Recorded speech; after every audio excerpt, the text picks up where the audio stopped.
Ok. ¿Estamos casi listos o listos? Listo. Bueno, vamos a hablar hoy sobre la santidad de Dios y para eso les voy a pedir que vayan al libro de Primera de Pedro, capítulo 1, versículos 15 y 16. Y vamos a leerlo. Primera de Pedro 15, 16.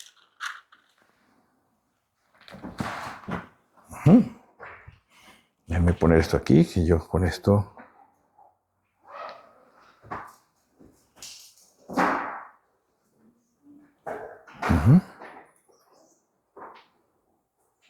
¿Qué pasó aquí ya? ¿Consiguieron Primera de Pedro? Ok, vamos a ver aquí. Y vamos a leer, dice Primera de Pedro 15, dice, sino que así como aquel que los llamó es santo, así también sean ustedes santos en toda su manera de vivir. Porque Cristo está, sean santos, porque yo soy santo. Y recuerden que estábamos viendo hace algunos meses una serie sobre los atributos de Dios. Los atributos, recuerden que es un atributo, la característica de una persona para la cual yo la conozco. Y Dios se ha dado a conocer a la palabra de Dios. Y empezamos hace varios meses, empezamos con una pregunta. Empezamos con la pregunta, ¿cuál debe ser el conocimiento más importante que el hombre debe tener? Y la Biblia lo contesta en Jeremías, lo contestamos ese día en Jeremías 9, 23 y 24. El Señor responde, dice así, el Señor responde, esto dice el Señor, no dejen que el sabio se jacte en su sabiduría, o el poderoso en su poder, o el rico en su riqueza, pero los que desean jactarse, que lo hagan de esto, de conocerme verdaderamente y entender que yo soy el Señor. Así que el más importante conocimiento que puede tener el hombre según la Biblia es conocer a Dios. Y una vez le conocemos en Cristo, tenemos que caminar en ese conocimiento. Y hemos hablado de algunos de los atributos de Dios. Nosotros hemos hablado de la bondad, de la sabiduría, hemos hablado de que hay atributos que son comunicables, quiere decir que Dios nos los ha dado a nosotros. Nosotros tenemos que ser, aunque somos pecadores, amamos la justicia, el amor, la bondad, la misericordia. Son atributos que Él comparte con nosotros, pero hay otros atributos que son no comunicables y son como la soberanía, ¿verdad? La soberanía, la infinitud, quiere decir que Dios es infinito, ilimitado, la trascendencia, que Dios está sobre todas las cosas. Y aunque la santidad es algo imposible para los hombres, la santidad es un atributo que Dios ha compartido con nosotros. No estoy hablando de perfección, estoy hablando de que Dios ha apartado al hombre para sí, porque de ahí se trata un poquito. La santidad es estar apartado para uso de Dios. Así que entre estos atributos hemos visto esos. Y hablamos también, recuerdan que Dios es tres y es uno. ¿Recuerdan? La triunidad o la trinidad es un atributo de Dios. Y ese fue creo que el último que vimos. Y hoy vamos a hablar de este atributo y el punto número 1, ¿verdad? Es que Dios es santo. Dios es santo. Y resulta que un día, ¿recuerdan Leonardo da Vinci? ¿Recuerdan Leonardo da Vinci, el gran pintor, arquitecto? Leonardo da Vinci pintó la Última Cena, ¿recuerdan? Cuando Leonardo da Vinci estaba pintando la Última Cena, él estaba bien, la pintó rápido, pero ¿sabe qué pasó? Él bregó mucho o batalló mucho en el momento de pintar la cara de Jesús. Ahí paró. Él dijo, bueno, y la dejó un rato y después volvió a agarrar y quiso terminar el cuadro, pero a él le costaba pintar la cara de Jesús. ¿Cuál será la cara de aquel que es santo, de aquel que no podemos conocer? Y él dice que se sintió frustrado. Dice que todo el cuadro lo pintó muy rápido, pero la cara de Jesús, dijo así, no puedo pintarlo. No puedo pintar esa cara. Aunque él lo terminó, él no terminó contento con lo que había hecho Jesús, porque imagínense, pintar o describir a Jesús es algo imposible. Igual nosotros, cuando queremos describir este atributo de Dios, es imposible para nosotros, pero Dios en su gracia nos ha permitido conocer algo para que podamos vivir de una manera, pero es difícil. ¿Sabe lo que dijo A.W. Tozer?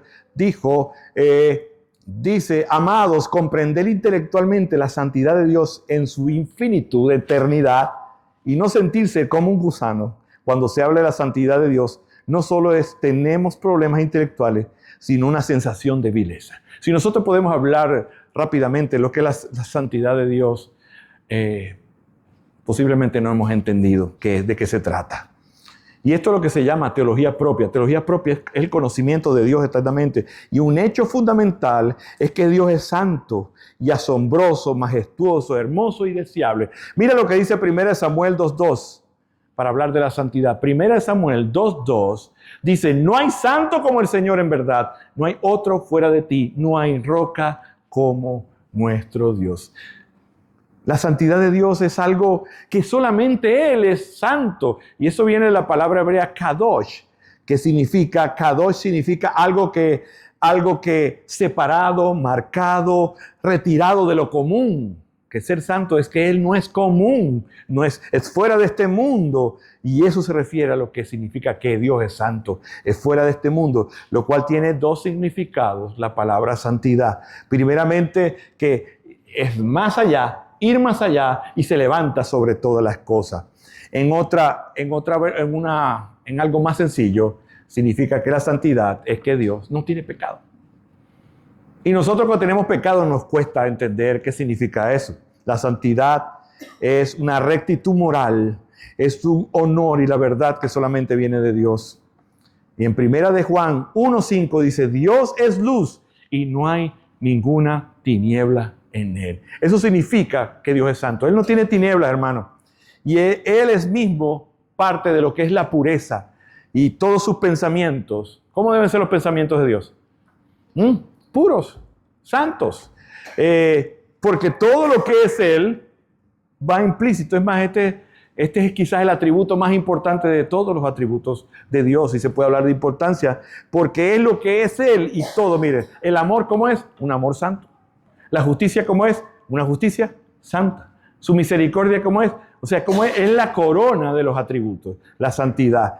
Es la corona de Dios y la perfección de los demás atributos. Cuando yo hablo de un amor, y es el amor de Dios, es un amor santo.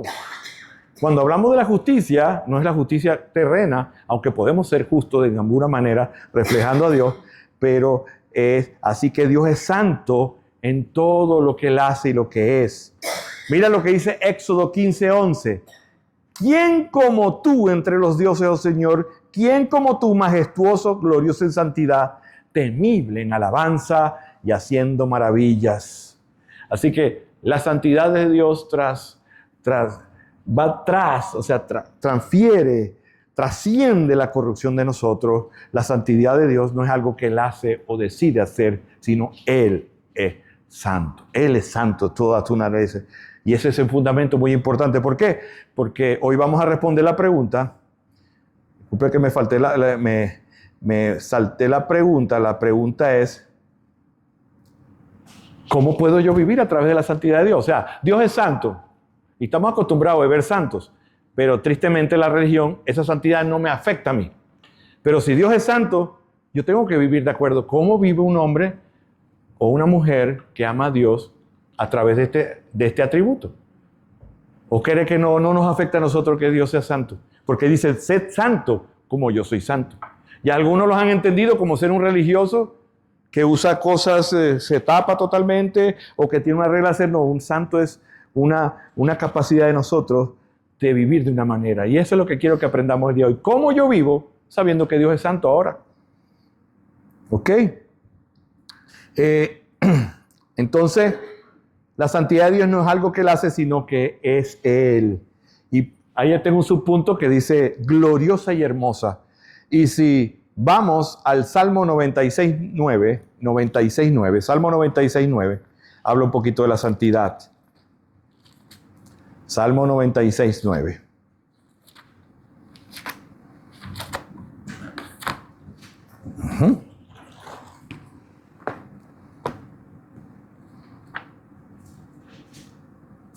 Ok, ¿llegaron?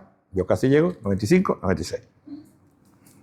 Dice, adora a Jehová en la hermosura de la santidad, temed delante de Él toda la tierra. Salmo 96. La santidad de Dios para el cristiano es algo hermoso, que le hace alabarle. ¿Qué es la hermosura? La hermosura es una cualidad que tú ves en una persona o en algo que te permite con tu sentido ver algo agradable. Cuando nosotros tenemos una distorsión de la belleza y creemos simplemente que la belleza es algo externo, algo que podemos ver, pero la Biblia, la hermosura de la Biblia viene de un carácter que desprende santidad. Pero sabe que la belleza, según la Biblia, la belleza que más le agrada a Dios no es la belleza terrena, física, es la belleza espiritual y es la belleza que todos debemos procurar. Sabe que a la medida que nosotros tenemos una relación con Dios y estamos siendo transformados, nos convertimos en personas más hermosas espiritualmente. ¿Sabe qué dijo una vez Paul Washer? Paul Washer dijo a unos jóvenes: si tú te casaste a esta chica porque simplemente te gustó físicamente, te desgraciaste la vida. ¿Qué viste en ella? Solamente lo externo. Como cristiano, el mundo es su manera de obrar, pero como cristiano, lo único atributo que viste en ella es que externamente es bonita para ti, te has desgraciado la vida. Porque la belleza, según la palabra de Dios, eso es muy etéreo, pero aquellos que estamos experimentando esa relación, se damos cuenta que aunque nos gusta y nos agrada y tenemos personas en nuestras vidas que son como esposa, me agrada, lo más bonito de ella no debe ser lo externo, sino en la medida que ella tiene una relación con Dios. Amén. Cuando hablamos de esto, ¿qué estás pensando? Cuando hablamos de esto, de la grandeza, la hermosura, cuando nosotros leemos la palabra de Dios ahorita para adorar, eso debe producir en nosotros un deleite, porque estamos hablando de aquel que a nuestros ojos, espiritualmente el Señor nos ha abierto y podemos entender que lo que hablamos de Dios es hermoso para nosotros, que el diablo quiere vernos feos. ¿Cómo quiere el diablo vernos feos? Sigando pecando. ¿Sabe qué es feo? Cuando usted ve a alguien conoces a alguien, a mí me ha pasado en los años, veo a alguien que estaba en la iglesia y de repente se ha apartado, uno lo ve hasta feo. ¿No le ha pasado? Que dicen, está descarriado, y dice, está como malogradito el hermano, vamos a orar. Porque cuando uno se aparta de Dios se pone feo, y eso es lo que quiere el diablo. El diablo quiere que no seamos bellos, que no destilemos. ¿Recuerdan qué pasó cuando Moisés subió al monte y venía bajando? Se transfiguró. Que la gente tuvo miedo, porque también la santidad da miedo a aquel que no está viviendo santamente. Por eso dice, ve tú, nosotros nos quedamos, ve tú. Porque él iba un cara a cara con Dios que las personas que no sabían su pecado, no podían ir. ¿Recuerdan por qué Adán y Eva tuvieron que salir del paraíso? Porque si veían a Dios, ellos no podían seguir viendo con ese pecado a Dios. Corta la relación. Pero Dios nos ha dado una relación para que podamos entrar y disfrutar de la hermosura de Dios. ¿Qué podemos aprender con que Dios sea santo para pasar al segundo punto? Cuando sabemos que Dios es santo, quiere decir que Él no es corrupto, no miente, no hay mentira en Él y podemos confiar en un Dios santo. Él no es corrupto. Él hace las cosas de manera recta y cuando está trabajando con nosotros lo va a hacer de manera recta. Tenemos que confiar. Él no se equivoca porque Él es santo. Así que si Dios ha hecho algo y te ha dicho algo, Él no se va a equivocar. Un mundo tan incierto y tan corrupto como vivimos nosotros hoy día, la santidad es una roca donde poner tu vida. ¿O no vivimos tiempos inciertos? ¿Qué esperarán nuestros hermanos allá en Venezuela o personas que no tienen a Cristo y han visto caer edificios de tantos pies y tan fuertes? Poner la esperanza en algo material es así, de triste. Porque las cosas, la gente no cree. No cree que se puede caer las cosas. No cree que están. Pero cuando tus pies están en Cristo, no hay nada que pueda moverte de allí. Y eso es lo que aprendemos de Dios Santo. No sigas interpretando tu vida desde el miedo. Interprétalo desde la santidad de Dios. Él no va a cambiar. La santidad nos redefine o lo redefine como vemos nuestra vida. Las crisis las vemos diferentes. Vamos a ver la vida diferente a través de la santidad de Dios. ¿Vives alguna crisis tú, mi hermano? Mi hermana, ¿estás viviendo alguna crisis? Recuerda que Dios está sentado en su trono. Recuerda que puedes confiar porque dice en la Biblia que no hay en él nada de variación. Hoy día, en los tiempos de nuestros abuelos, decía, te compro el carro, nos vemos el lunes. Listo. Ahorita tienes que firmar, tomarle una foto, dejarle a la policía enfrente, porque todo el mundo miente. Todos mentimos, pero cuando Dios dice algo, Él lo va a cumplir. No hay nada, no hay maldad en Dios. La manera que entendamos, todo esto afectará nuestra vida. Toda nuestra vida. Porque yo sé que tú y yo tenemos áreas en nuestra vida donde todavía la santidad de Dios no la hemos permitido que entre. Y Él quiere entrar a tu vida para limpiar todo. Todo. La santidad es la corona de cada uno de los atributos. Segundo, y vamos a ir a un pasaje bien difícil que es Isaías. Vamos a Isaías 6. ¿Recuerdan Isaías 6 cuando los ángeles vuelan, los serafines y se tapan? Vamos a interpretar un poquito. Porque el segundo punto es cómo ahora que Dios es santo, el hombre frente a Dios, ¿cómo reacciona un hombre frente a la santidad de Dios? Hay dos maneras. O nosotros somos indolentes a entrar a la santidad de Dios, o tenemos el terror de saber que Dios es santo. Y miremos qué pasó en Isaías. ¿Recuerdan quién es Isaías, verdad? Mientras toma agua. ¿Recuerdan quién es Isaías? Un profeta Isaías. Pero Isaías no es un profeta como cualquier profeta. Porque recuerda que los profetas del Antiguo Testamento eran hombres errantes que vivían ¿en dónde? Por allá. Su esperanza de vida no era grande. Porque ellos vivían en medio del desierto, sin familia, errantes, y muchos morían como mártires. Pero Isaías era diferente, porque Isaías, aparte de ser un hombre bien educado, él era segundo, estaba allí al lado, tenía acceso a la corte real. Él estaba allí delante del rey todo el tiempo.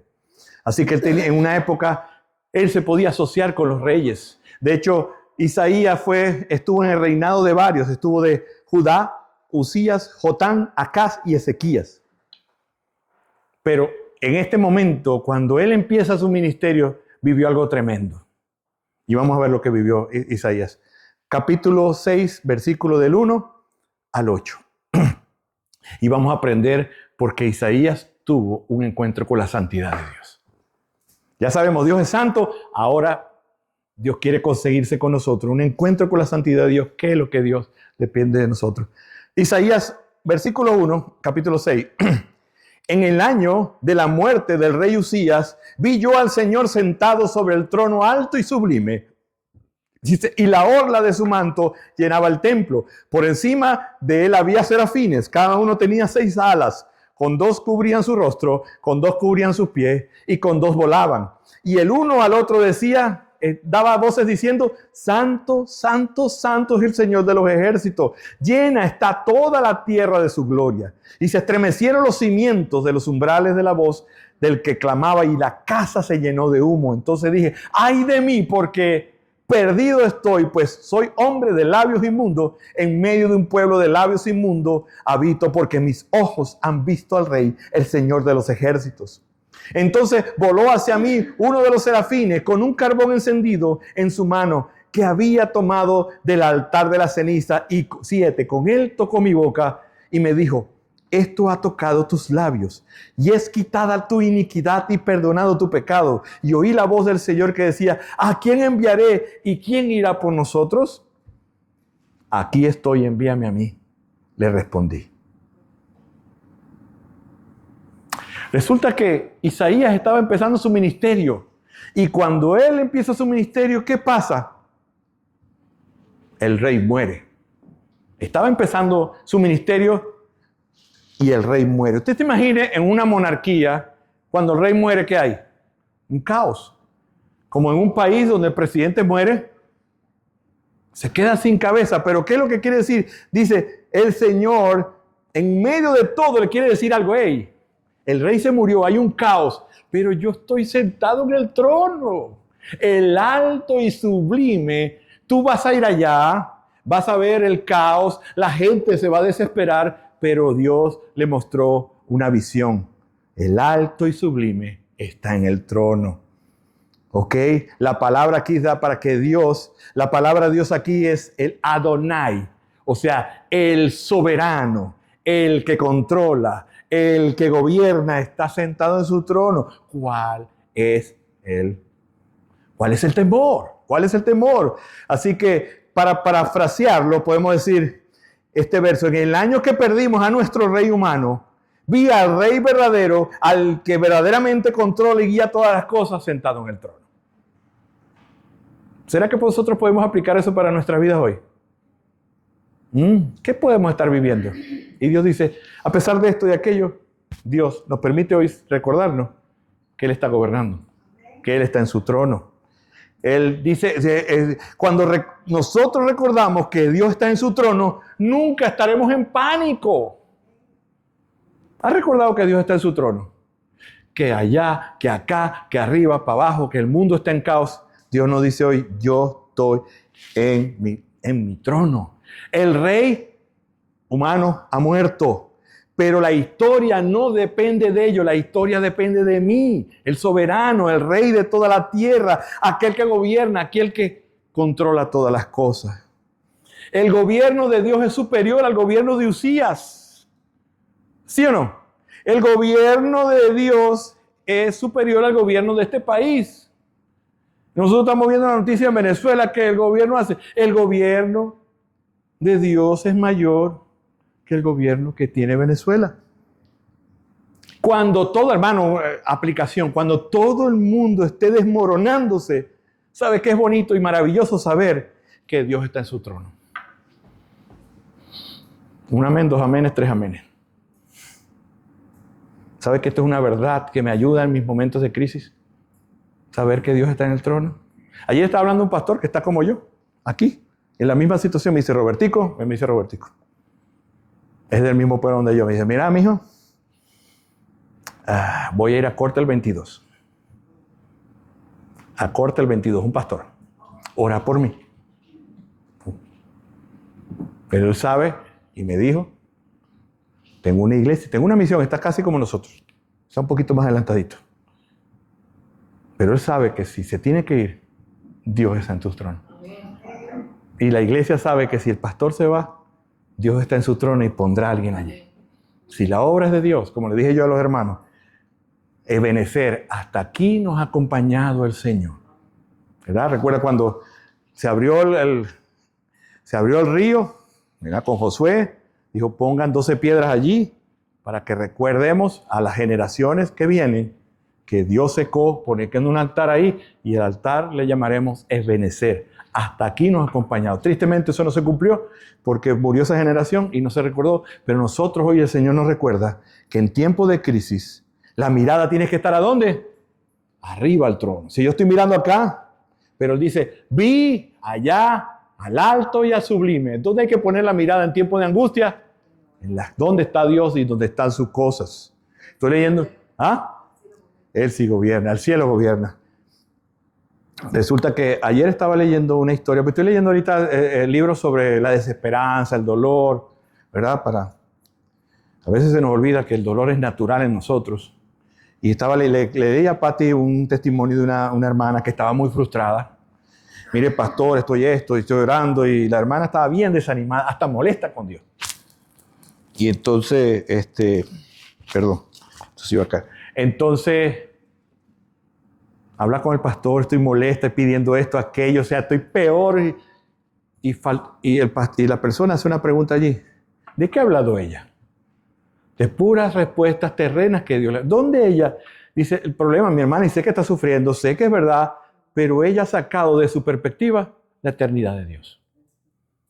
¿Verdad? Y cuando nosotros no tenemos la eternidad en nuestra mente, vamos a vivir frustrados, porque aquí hay muchas situaciones que se nos salen de las manos. Pero dice la Biblia que todas las cosas nos ayudan a un bien ¿de qué? De forjar a Cristo en nosotros. Nosotros como familia estamos viviendo un momento bien difícil. Pero esta mañana lloramos, clamamos al Señor y le dijimos, Señor, tú nos estás enseñando algo. A lo mejor nos hemos desviado del propósito primero, que es hacer discípulos. Entonces ya con mi esposa tenemos un plan para hacer lo que Dios nos trajo a hacer. Ella y yo que hemos trabajado, me acordé porque se acuerda que la principal situación en Venezuela fue en el estado de La Guaira, Vargas. Yo tengo cuando que empezamos a salir, tengo una foto, quizás la envié a un grupo, donde estamos Pati y yo caminando así, y es en las calles de ese lugar, Vargas, que es un campo santo de anterior, del 99, un campo santo. Entonces tenemos que volver a eso, ¿verdad? Y la economía y las deudas. Esto es para... No, le voy a preparar un mensaje para ustedes, pero para mí no es. ¿Qué tiene que hacer Roberto? El primero tiene que decir, hey, el alto y sublime está en el trono. ¿Verdad? El alto y sublime. ¿Qué vamos a hacer? El Señor se encargará. Pregunto para pasar, ¿a dónde tienes tú puesta la mirada en tiempo de crisis?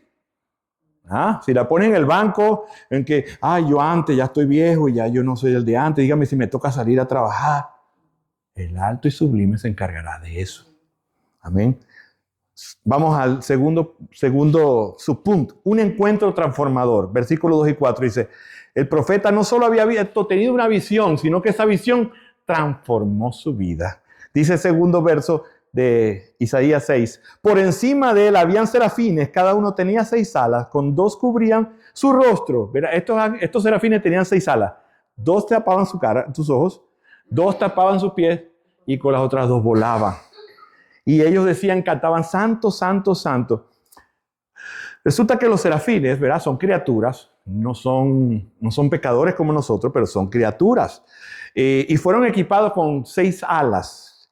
Pero el primer punto en las primeras alas, ¿verdad?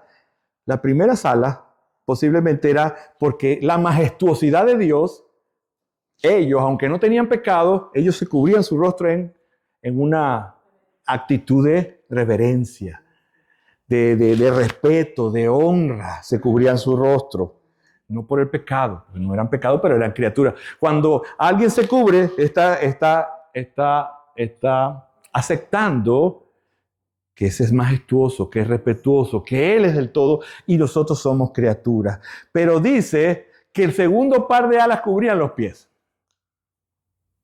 ¿Y qué podemos ver con eso? Si nosotros recordamos y vamos a Éxodo 3, 2, 5, Éxodo 3, 2, 5, cuando Moisés es llamado por el Señor en medio de una zarza, un arbolito, estaba prendido el árbol no, se prendía, un árbol en la noche prendido de fuego, pero no se consumía. Y vamos a aprender ahí qué significa cubrirse los pies.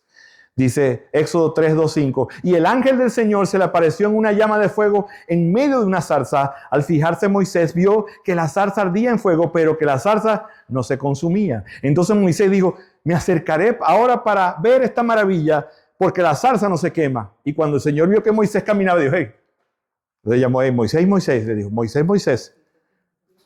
Moisés respondió, aquí estoy.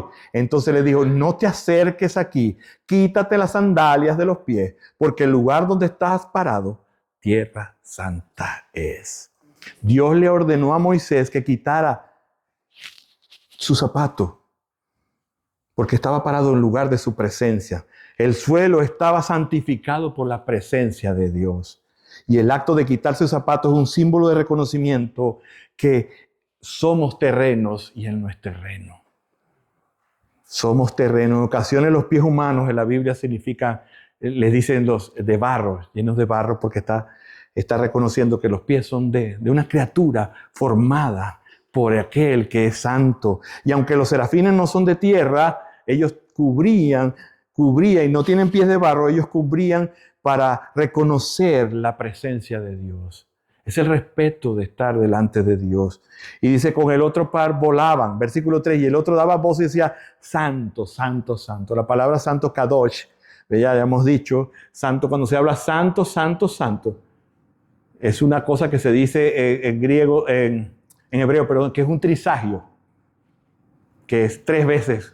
Usted ha visto que cuando el Señor dice, de cierto, te os digo, 2 veces. Y dice la literatura, la literatura bíblica que cuando repite una cosa es muy importante, pero esta se repitió ¿cuántas? 3 veces. O sea que Dios es 3 veces santo, significa que este atributo es el más grande de todo. Tú no escuchas en ningún lugar de la Biblia dice, Dios es amor, amor, amor. Misericordia, misericordia, misericordia, ¿verdad? Justicia, justicia, sino que este atributo, todos son importantes, pero es la corona, es la norma de Dios. Y seguimos en el versículo 5. Un encuentro con la santidad. Ya vimos que él vio, se cubrieron los ángeles. Ahora vamos a ver qué pasó con Isaías. Mire lo que dice, cuando Isaías vio todo esto y vio esto, mire lo que dice el verso 5. Dice, y dije, ay de mí. porque perdido estoy y soy hombre de labio inmundo. En medio de un pueblo de labios inmundos habito, porque mis ojos han visto al Rey, el Señor de los ejércitos. ¿Qué significa la palabra ay de mí? ¿Qué significa eso? ¿Ah? Cuando uno tiene un encuentro con la santidad de Dios, inmediatamente se da cuenta quién es uno. Dijo, Él es santo y esto que ay de mí, la palabra es una palabra de juicio y de maldición sobre Él. Ay de mí. Un sentimiento de fatalidad se apoderó de Él al verse quién es y quién es Dios. Porque cuando nosotros tenemos un encuentro con la santidad de Dios, nosotros quedamos expuestos. ¿Y eso qué pasa? ¿En qué situación nosotros nos pasa eso? Cuando nosotros reconocemos y sentimos dolor y nos lleva a hacer algo. ¿Cómo se llama eso? Cuando usted tiene un encuentro verdadero con la santidad de Dios que se da a través del Evangelio, si Dios le ha llamado, usted se siente como una persona desdichada. ¿Recuerda lo que dice la palabra, el canto que dice, gracias sublimes? Dice que este humilde pecador, cuando uno tiene un encuentro verdaderamente con la santidad de Dios, uno reconoce quién uno es. La respuesta de Isaías fue de terror y de autoacusación, porque la santidad de Dios expone nuestro pecado. La santidad de Dios expuso la gran brecha que hay entre Dios y el hombre. Y lo podemos ver en Isaías 59:2 que dice, pero sus iniquidades han hecho separación entre ustedes y Dios. Y los pecados han hecho esconder su rostro para no escucharlo. Porque recuerden que Dios es santo. La santidad de Dios expone nuestra verdadera condición. Y eso es bueno. Para el hombre de afuera es malo. Siente terror, pero para nosotros es bueno. Porque cuando nosotros vamos a la Biblia, nosotros tenemos que mirar quiénes somos nosotros. Y si nosotros estamos estudiando bien la Biblia, no solamente estamos buscando promesas, sino que estamos mirando, el Señor está hablando de nuestras vidas, siempre nos va a decir, te amo, hijo mío, pero aquí tienes que mejorar. Te amo, hijo mío, pero no eres totalmente obediente. Te amo, ¿por qué? Porque Él nos va, a través que tenemos un encuentro con la santidad, estamos siendo transformados a la medida que yo reconozco ahí de mí. Una forma de resumir lo que Él dijo es, soy un gran pecador y el pecado habita en mí. Pero a pesar de que nos muestra la gran distancia, también nos dice cómo acercarnos. Por eso la santidad de Dios no solamente produce lloro, sino produce gozo. Porque en el momento que tú te acercas a Dios, en tu vida hay gozo y hay esperanza. Porque ¿sabe qué? Es como, la santidad de Dios es como un GPS que nos ayuda a mirar lo perdido que estamos. Porque fuimos creados para vivir para su gloria. Y somos portadores de su gloria en la medida que vamos conociendo. Pero recuerden que hubo una tragedia en Génesis 3. En Génesis hubo una tragedia que la gente decidió vivir en autonomía y autosuficiencia. Y Adán y Eva, ¿qué pasó con Adán y Eva? ¿Por qué Adán y Eva? ¿Qué pasó después que pecaron? ¿Recuerdan qué pasó? Se escondieron. ¿Por qué se esconderían? ¿Miedo a qué? A la santidad de Dios. Cuando usted es una persona que es muy, no tiene reverencia, eso, ojo con si esa persona verdaderamente conoce a Dios. Porque una cosa es que tengamos una relación de padre e hijo, pero hay que tener reverencia. Cuando usted ve personas dentro de la casa de Dios muy irreverentes, hay que orar por ellas porque no han entendido, no es por el lugar, sino la presencia de Dios no está exponiendo su pecado. ¿Por qué? Simplemente porque sigue siendo un pecador. Pero mientras tú estás siendo expuesto al Evangelio, a tu condición, eso produce en nosotros una transformación. Solo cuando tenemos un encuentro con la santidad de Dios podemos decir, soy un hombre inmundo, de labios inmundos. Él dijo, yo soy un pecador. ¿Y cómo se reconoce a la persona? Por lo que es. Por lo que sale de su boca. ¿Qué sale de nuestras bocas? A lo mejor no malas palabras, pero a lo mejor sale otras cosas. Chisme, crítica. Necesitamos ser expuestos todavía a la santidad de Dios para ser transformados. Pregunto yo, ya casi el último punto, ¿cómo te sientes al ver Isaías hablando de él y nosotros? ¿Qué crees que quiere que entienda Dios a partir de este encuentro? ¿Qué creen que puede vivir durante tu vida? Hay gente que cree que puede vivir sin el perdón, alejados de Dios. Pero nosotros oremos, Señor, muéstrame mi pecado. Señor, como lo hiciste Isaías, yo quiero ser transformado. Yo necesito, a lo mejor ya somos creyentes, pero necesitamos todavía cada día ser transformados, más y más y más. ¿Verdad? Hay gente que Dios no tiene cabida en sus pensamientos. No quiere entender. Hay gente que no se quiere acercar a las cosas de Dios porque sabe que va a ser expuesto a algo y no quieren que le toquen eso. No quieren que le toquen esa tecla, dicen por ahí, ¿verdad? ¿Verdad? Recuerda que el pecado es engañoso. No siempre parece pecaminoso. Pero cuando somos expuestos a la santidad de Dios, vamos a ver que el pecado es pecado grave porque es un pecado que atenta contra Dios. ¿Sabe que un encuentro con la santidad de Dios produce transformación y confesión de pecado? ¿Qué imaginas tú una iglesia que invita a la gente a recibir a Cristo? Y no se le habla de la santidad, de la ofensa hacia Dios. Podrá producir arrepentimiento. Por eso no vemos tanto arrepentimiento. Falsas conversiones tristemente. Porque lo que produce la confesión, ¿qué es? ¡Ay de mí! Es la santidad de Dios. Cuando se habla del evangelio como es, porque ustedes hablan siempre de pecado. Pero el pecado es lo que expone quién soy yo. Para después recibir la gracia, la misericordia, la bondad. No hay nada mejor que ser expuesto para después ser abrazado. Clama pidiendo a Dios que te abra los ojos para poder ver tu verdadera condición y entenderla. Isaías vio su condición y realmente entendió quién era Dios, pero también quién era Él y lo que necesitaba. Isaías, cuando dijo esto, estaba con todas sus fibras temblaban. De la vergüenza, del temor, ¿verdad? Temía una angustia moral, pero saben, Dios es santo, pero también un Dios lleno de gracia. Dice que al ver el arrepentimiento, tomó Isaías. ¿Y qué pasó? Versículo 6. Él se arrepintió porque dice, ay de mí que soy hombre de labios inmundo en medio, porque no solamente él iba, recuerden que él iba a servir como profeta, pero era un profeta que no se había entregado a Cristo. Necesitaba conocer a Cristo para poder ejercer el ministerio. Y dijo, y el pueblo que voy a ministrar es un pueblo que también tiene labios inmundos. Versículo 6, y el punto es, lloro y gozo. Entonces voló hacia mí uno de los serafines con un carbón encendido en su mano, que había tomado del altar de las tenazas y lo pasó por mi labio. ¿Qué estaba pasando ahí? Cuando él tocó los labios, de verdad, se quemaron los labios de Isaías. Hubo dolor. ¿Qué produce dolor nosotros? Cuando es expuesto el evangelio en nuestra vida, viene el dolor de haberle fallado a Dios. Sus labios fueron tocados y dice que, dice la voz del Señor, ¿dónde estoy aquí? En su mano que había tomado el del altar de las tenazas y había fuego. ¿Recuerdan que la Biblia relaciona a Dios con fuego? Dice como fuego, dice Hebreos 12:29, nuestro Dios es fuego consumidor. ¿Ha escuchado eso? Isaías 33:24 dice, ¿quién de nosotros morará con el fuego consumidor? ¿Quién de nosotros habitará en las llamas eternas? Y aquí este fuego no habla del infierno, este fuego es la presencia de Dios. Cuando él se arrepintió, vino el Señor y tocó sus labios, señal de, ¿qué era señal de qué? De arrepentimiento y transformación. Dice que sus labios fueron limpiados.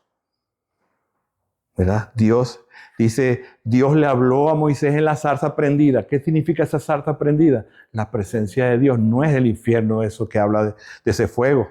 ¿Qué pasó cuando se presentó Pablo? La chequina de Dios fue vista por Pablo, la presencia de Dios. ¿Cómo quedó Pablo? Ciego. Cuando Dios toca nuestras vidas, nosotros nos salimos de ese lugar igual. Dice 7, y con él tocó mi boca y me dijo, estoy tocando tus labios y es quitada tu iniquidad y quitado tu pecado. ¿Qué significa eso?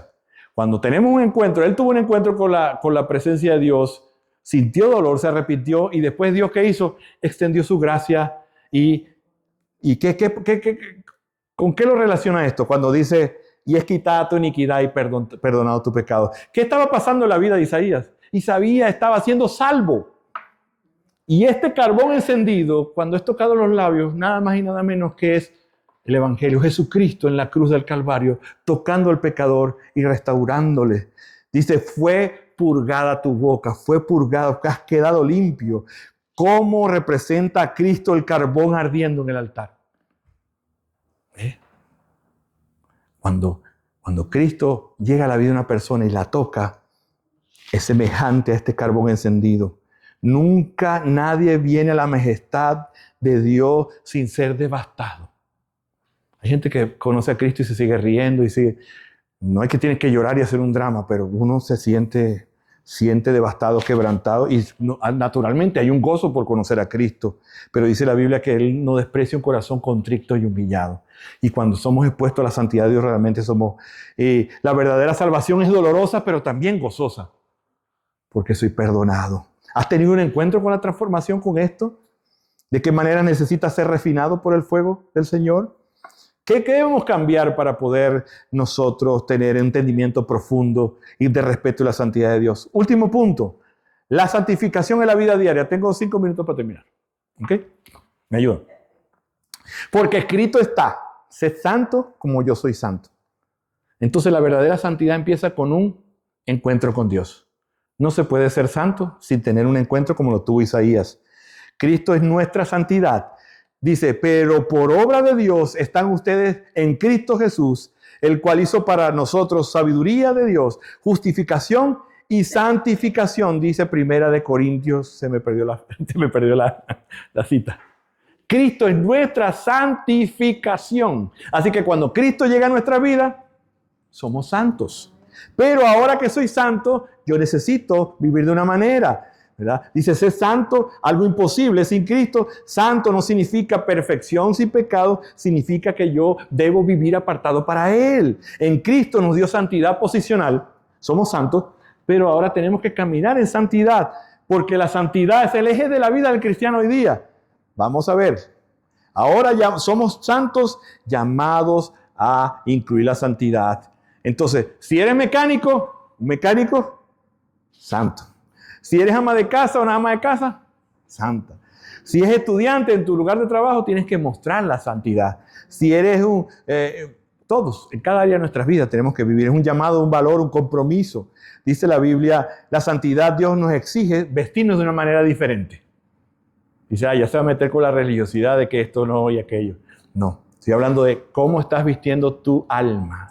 ¿Cómo estás vistiendo tu alma? Ahora que soy santo, llevo a vestir mi alma de una manera. Vamos a Efesios 5, 22 y 24. Le voy a dar un chance para que lo vean. Me quedan 5 minutos para terminar. Otra vez. Entonces. Efesios 5. Efesios 4, perdón. Eso. Sí, Efesios 4. Gracias a Dios por el apuntador de llama. Entonces, Dios es santo. Tenemos que tener un encuentro con la santidad de Dios. Y ahora eso nos exige a nosotros vivir de una manera diferente. Pero tristemente tú sabes que aunque esto es real para los cristianos, las estadísticas dicen que no hay diferencia entre la vida de los no cristianos y los cristianos, porque secularmente ha entrado a la iglesia el secularismo y no se ve la diferencia. No se ve, ni aún en los matrimonios. Que en cuanto a la anterior manera de vivir, ustedes despójense del viejo hombre que se corrompe según los deseos engañosos y que sean renovadas en el espíritu de su mente y vístanse del nuevo hombre, el cual es la semejanza de Dios. Ha sido creado en justicia y santidad de verdad. Así que ahora que somos santos necesitamos una limpieza diaria. Por eso es que nosotros les enseñamos a leer la Biblia, a orar, a congregarse, porque a la medida que ustedes vienen, que empiezan a aprender nuevas conductas y dejar la anterior manera de vivir. Dice despojarse. ¿Qué es despojarse? Eliminar. Eliminar todos aquellos hábitos que no van conforme a mi nueva vida. Hay hábitos en nosotros que frenan el crecimiento. Estaba mirando, y ustedes saben que estamos en tiempo de mundial. El partido ahorita va, no, mentira. Estamos en tiempo de mundial, pero algo que Dios me ayudó desde San Cristóbal y que tengo mis luchas, es cuando hay tiempos de mundial, de copa, eso, para dejar de hacer mis cosas. Decía en estos días Juan Manuel, y sabe que el hermanito Juan Manuel, digo, si usted es capaz, si usted es hermano en Cristo, y usted hay un partido 1 hora, estoy hablando de los que líder y comprometido, y usted deja de hacer lo que tiene que hacer por ver un partido, usted tiene un ídolo. Ay, gloria a Dios que no vencí. Pero yo anteriormente era muy dado a apartar fechas, los miércoles de Champions y los domingos de fútbol italiano. Pero gracias a Dios, en este mundial voy sano. Fui juicioso. Si me toca, gloria a Dios, que ayer me perdí el juego de Colombia, pero bueno, estuvo bueno. Y fue una gran tentación, pero ¿qué quiero decirte? Que yo debo despojarme de las cosas que impiden el crecimiento de Dios. El fútbol es hermoso, es bueno, pero si tú depones una responsabilidad, así sea, tienes una cita con tu esposa el día viernes, ¿verdad? Y la voy a llevar al cine, todos los viernes la llevo al cine. Y ese viernes, a menos que ella, amor, vamos a ver el partido y nos quedamos, pero yo cambio alguna cita, algo de mi familia, de mi trabajo o del ministerio, no solamente el ministerio, por hacer algo, posiblemente eso tenga un ídolo. Y la Biblia dice que yo debo despojarme en pos de la santidad, debo despojarme de aquellas cosas negativas y aún amistades que me influyen al mal. Despojarme, ¿pero para qué? Para poderme vestir de las cosas buenas. Para despojarme, ¿qué debo que hacer? Primero, reconocerlo. Segundo, debo confesarlo. Y si yo me cuesta, debo buscar alguien que me ayude y aceptar la misericordia de Dios, porque Dios perdona. Hay gente que vuelve cada vez que te lo veo orando, Señor, perdóname por aquello, como que no aceptan que Dios perdona, a menos que sea recurrente, pero si Dios te perdona una vez está bien. ¿Ves? Pregunto para terminar, ¿qué áreas de tu vida necesitan alinearse con el carácter de Dios? ¿Qué pasión del viejo hombre estás luchando? Yo te puedo decir varias, mira. ¿Qué pasión están guiando tus decisiones? ¿Qué está guiando las decisiones de tu vida? Posiblemente hay decisiones que estamos tomando guiados por el emocionalismo. Y eso no me ayuda a mi santidad. ¿Qué está impidiendo vivir? ¿Qué te está impidiendo vivir como alguien apartado? ¿Qué ropa estás usando tu alma hoy? La amargura, porque es una ropa que nos ponemos, la amargura, falta de perdón, el orgullo, la envidia, la impureza, la mentira. O te estás vistiendo con las cosas del alma, que es la misericordia, la compasión, el dominio propio, la pureza, la verdad. ¿Qué está viendo tu familia? ¿Qué están viendo tus compañeros de trabajo? ¿Cómo puedes reflejar la santidad en tu vida diaria? ¿Qué debes cortar? ¿Qué debes confesar? ¿Qué debes entregar al Señor? Recuerda que siempre al final hacemos un tiempo. Si no lo haces aquí en tu casa, pero es importante que, no porque yo lo diga, tomes determinaciones para que puedas caminar. La santidad nos impulsa a entregarnos a la misión de Dios. ¿Verdad? Dios tiene una misión para ti y para mí. Con mi esposa oramos. De cada uno tome el lugar que Dios le ha puesto para ganar a aquellos que Dios le ha puesto. Nosotros no podemos como iglesia estancarnos, ni ser siempre los mismos. Tenemos que crecer. Y eso no es culpa del pastor solamente. Es culpa tuya también. Que no venga más gente es culpa tuya. Uy, hoy está como el hombre agresivo. Si es culpa tuya. Claro, tú no vives al lado de gente. No quieren venir. Bueno, si no quieren venir una cosa, pero a menos estás haciendo la misión de invitar a alguien. Tienes que invitar a alguien. O invitarlo a tu casa. Ayer estamos muy contentos con los hermanos de la iglesia de Cornerstone, pero tenemos que crecer. Aquí no podemos estar mucho tiempo. Nos acostumbramos a estar debajo de ellos. Y usted sabe, cuando el pajarito lo echan a volar es que crece, ¿verdad? Entonces tenemos que volar. ¿Ok? ¿Qué te puedo decir para terminar? Vamos a orar, ¿verdad? Vamos a orar. Y que el Señor nos ayude a tener un encuentro a diario con su santidad. Que el Señor nos ayude a hacer de la santidad un eje de nuestra vida. Que el Señor nos ayude a ser portavoces. Porque hay gente que dice que habla, pero no vive en santidad. Y recuerde que con un desliz que tú tomes, la gente ya no te va a creer. Oye, yo tengo 15 años viviendo de una manera y un día exploté. No merezco explotar, sí. No mereces explotar porque si tan incrédulo está a tu alrededor, estás siendo egoísta y vas a tumbar todo. Si quieres explotar, mira, aquí tenemos bastante parque, vete a gritar acá. Y sí, si sientes algunas áreas de nuestra vida, ven y grita aquí. Está con el Señor. Pero ten cuidado cómo te comportas delante de los demás, porque una falla ya te la van a tomar. Y no es a mí, sino se cae todo. Se cae todo, porque así es el mundo. Y así es el diablo con ellos. El Señor nos perdona, pero una falla tuya. No, que me fui de vacaciones con los hermanos y de repente ya vieron mi verdadera manera de ser. Desordenado, cochino.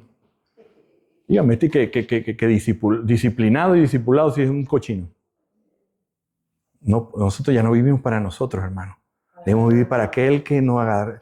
¿No? Y nuestra vida es quizá la única Biblia que esté viendo las personas hoy día. Así que oremos para que el Señor nos ayude a reflexionar sobre sobre este atributo y podamos vivir. Señor, en esta tarde, te alabamos y te bendecimos. Te damos gracias porque eres un Dios santo. Te damos gracias, Señor, porque en Cristo hemos sido apartados. Te damos gracias porque tú nos limpiaste. Como a Isaías quemaste sus labios, nosotros hemos sido quemada nuestra alma y transformada en Cristo. Hemos sido apartados eternamente para vivir. Señor, haz de tu santidad el eje de la vida de los hermanos de gracia soberana. Que cada paso, cada decisión y cada palabra reflejen que estamos siendo transformados a la imagen de Cristo, Señor. Que podamos vivir como portavoces en un mundo mostrando la humildad y la obediencia de la nueva vida que tú nos has dado. Señor, acá reunido te pedimos, renueva nuestro corazón, Padre Santo. Señor, danos la fortaleza y sabiduría y el discernimiento para poder caminar en santidad, Señor. Algo que no quiere mi alma, pero algo que mi espíritu me impulsa. Y por eso necesito a mis hermanos también, Señor, y a mis hermanas. Señor, que podamos, Señor, un día despertar allí en gloria, disfrutando de esa santidad de la cual tú hablas en tu palabra, Señor. Gracias infinitas en Cristo Jesús. Amén y amén. Amén y amén.